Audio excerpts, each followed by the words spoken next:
तो कहानी की शुरुआत होती है हमारे हीरो हाउमिंग जो कि रन ग्रुप ऑफ कंपनीज का जनरल मैनेजर है और चेयरमैन रन का सबसे बड़ा बेटा, और आज उसकी शादी होने वाली है रवान फैमिली की छोटी बेटी शिनशिन से। एक फ्लैशबैक से हमें पता चलता है कि हाउमिंग ब्लाइंड है और उसे ये शादी नहीं करनी है और उसके डैड मिस्टर रन उसे शादी के लिए फोर्स करते हैं कि रवान फैमिली में शादी करने से उनकी कंपनी को फायदा होगा, क्योंकि रवान ग्रुप के पास बेस्ट ज्वेलरी डिजाइनर्स हैं जो कि रन ग्रुप में नहीं है, और इसीलिए मिस्टर रन चाहते हैं कि हाउमिंग रवान फैमिली की छोटी बेटी से शादी करे। और एक बात का उसे खास ध्यान रखने के लिए कहते हैं शादी में आए लोगों को इस बात की भनक तक न लगे हाउमिंग देख नहीं सकता, वरना ये बात अगर पब्लिक हो गई तो उनकी कंपनी के लिए बहुत ही बुरा साबित होगा। टू द प्रेजेंट टाइम हाउमिंग का ड्राइवर मिस्टर रन को आकर बताता है कि हाउमिंग गाड़ी से बाहर नहीं आ रहा है, जो सुनकर मिस्टर रन को तो बहुत ही ज्यादा गुस्सा आता है, पर वो अपने गुस्से को कंट्रोल करते हैं तो वो ड्राइवर से उसे जल्दी से लेकर आने के लिए कहते हैं। वहीं हम हाउमिंग के छोटे भाई हाउ शुआन से मिलते हैं जो हाउमिंग को कुछ खास पसंद नहीं करता, तो हाउमिंग का असिस्टेंट आकर उसे बताता है कि अंदर सभी लोग आपका इंतजार कर रहे हैं और मिस्टर रन ने आपको जल्दी से अंदर बुलाया है। तो हाउमिंग बाहर आता है, उसे देखकर तो कोई नहीं कह सकता कि वो देख नहीं सकता। इसके बाद हमें ब्राइड को दिखाया जाता है, इसका नाम है तियान, इसका भी हमें एक फ्लैशबैक दिखाया जाता है जहाँ से हमें पता चलता है तियान के डैड हॉस्पिटल में भर्ती हैं और तियान की एक ट्विन सिस्टर भी है जिसका नाम है शिनशिन जो उनकी स्टेप मदर के साथ अब्रॉड में रहती थी। शादी तो तय हुई थी शिनशिन और हाउमिंग की, पर जैसे ही शिनशिन को पता चला कि हाउमिंग अंधा है इसलिए वो उससे शादी नहीं करना चाहती। स्टेप मॉम ये मौका गंवाना नहीं चाहती फ्रेंड ग्रुप से रिश्ता जोड़ने का, इसलिए वो शिनशिन की जगह तियान को ये शादी करने के लिए फोर्स करती है। इसके लिए तियान तो तैयार नहीं होती। पहले तो स्टेप मॉम उसे काफी प्यार से समझाती है कि उसे तो बस एंगेजमेंट का नाटक करना है, डैड के पूरी तरह से ठीक होते ही वो ये एंगेजमेंट कैंसिल कर देंगे, पर तियान फिर भी नहीं मानती। स्टेप मॉम उसे अपना असली रंग दिखाती है, कहती है तुम्हें तो ये शादी करनी ही पड़ेगी। अगर वो इसके लिए नहीं मानी तो स्टेप मॉम तो डैड को टपकाने की भी धमकी देती है, जिस वजह से तियान इस शादी के लिए मान जाती है। असल में स्टेप मॉम तो रवान ग्रुप ऑफ कंपनीज को हड़पना चाहती थी, इसलिए वो तो बस अपने रास्ते से कांटा हटा रही थी। इसमें शिनशिन भी उनका साथ दे रही थी। अब इनकी फैमिली में ऐसा क्या चल रहा था इसके बारे में हमें कहानी में आगे पता चलेगा। Coming back to the present, Tian को तो ये शादी बिल्कुल भी नहीं करनी थी। वो इस एंगेजमेंट के बाद यहाँ से निकलने का प्लान करती है और एक बैग में अपना सारा सामान डाल कर रख देती है। फिर हाउमिंग के ना आने से तो लोग तरह तरह की बातें करने लग जाते हैं। लोग बातें कर रहे थे कि उन्हें पता चला कि हाउमिंग तो अंधा है, और इधर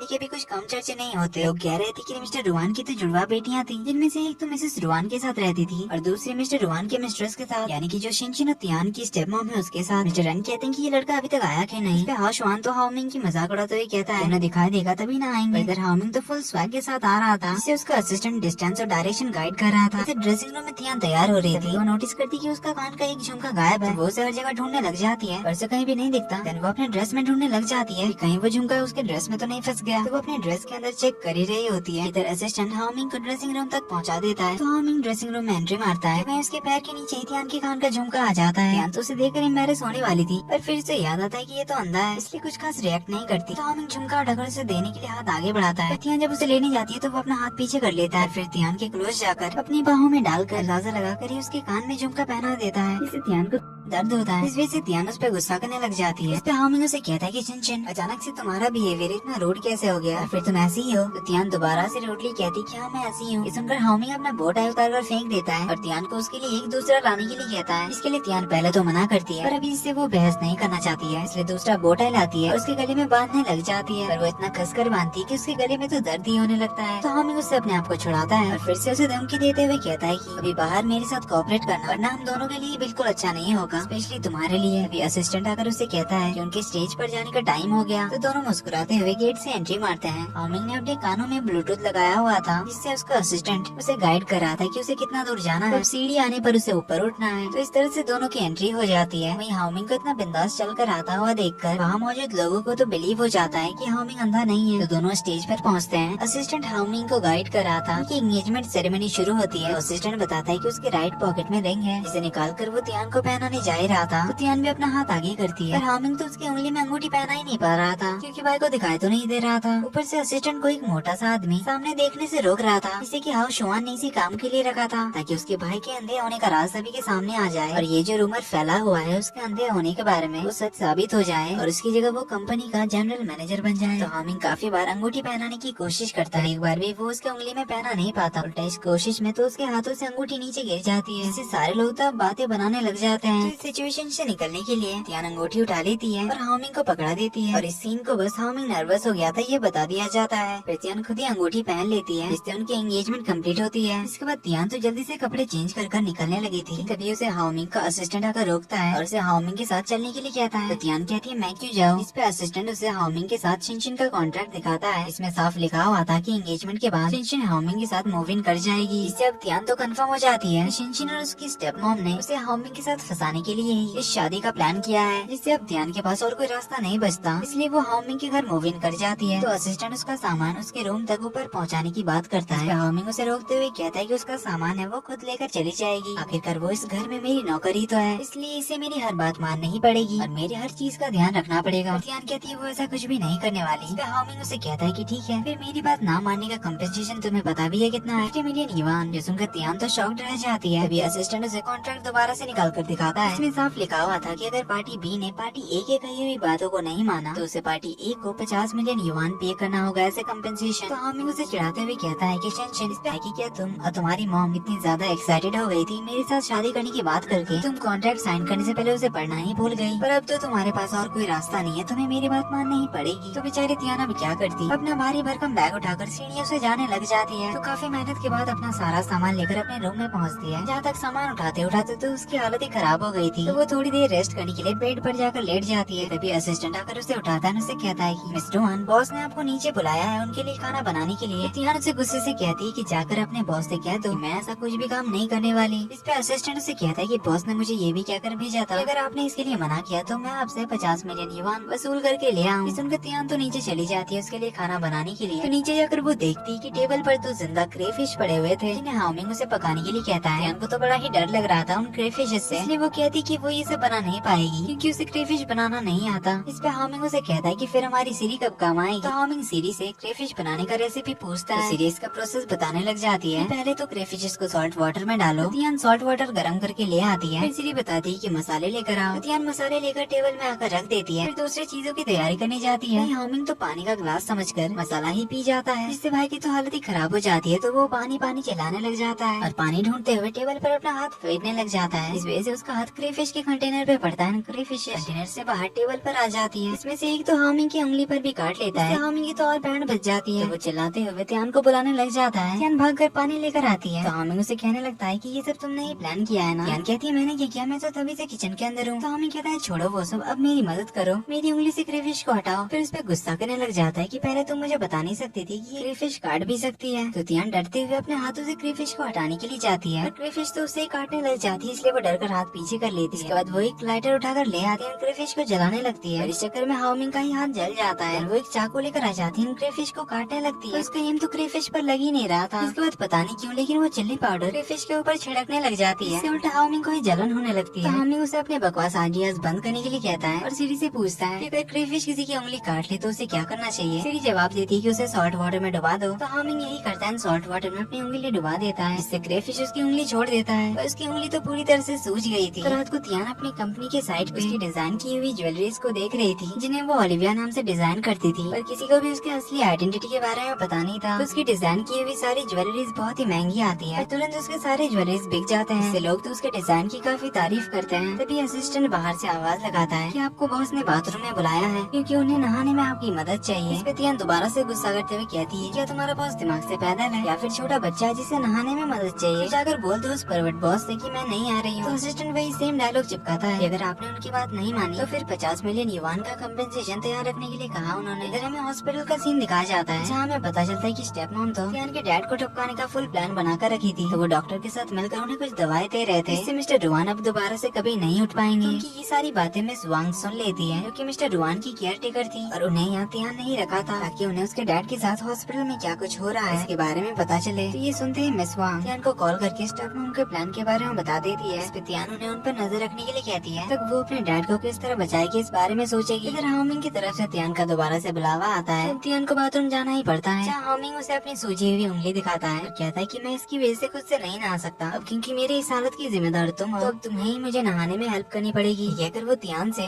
अपने कपड़े उतारने में उसकी मदद करने के लिए कहता है। ध्यान तो शॉक्ड हो जाती है। इसी के साथ एपिसोड 2 का एंड यहीं पे होता है। तो ये वीडियो पसंद आई तो वीडियो को लाइक कर देना। चैनल पे पहली बार आए हो तो do subscribe and hit the bell icon. जल्दी ही मिलते हैं सीरीज के अगले एपिसोड के साथ। तब तक के लिए take care and bye bye.